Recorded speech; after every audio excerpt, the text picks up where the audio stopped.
আসসালামু আলাইকুম ভিউয়ার্স, আমরা এখন যাচ্ছি সোনারগাঁয় পানাম সিটিতে। এবার কোরবানি ঈদে আমার খুব একটা ঘোরা হয়নি।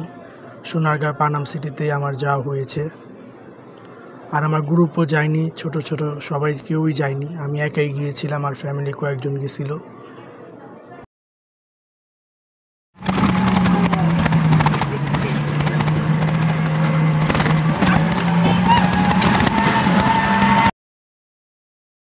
প্রথমেই টিকিট কিনে আমরা ভিতরে চলে গেলাম। টিকিটের মূল্য 20 টাকা, আর বাকি সব ডিটেলস কী বার খোলা থাকে, সময়সূচি সব এই ছবিতে দেখা যাচ্ছে।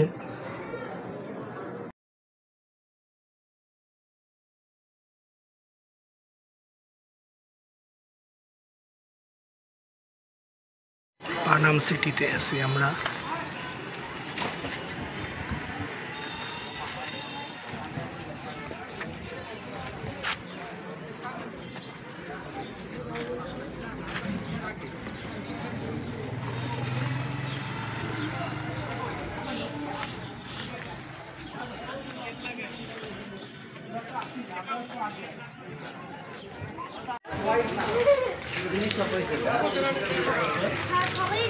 আমরা ইসলাম অনেক বছর আগে।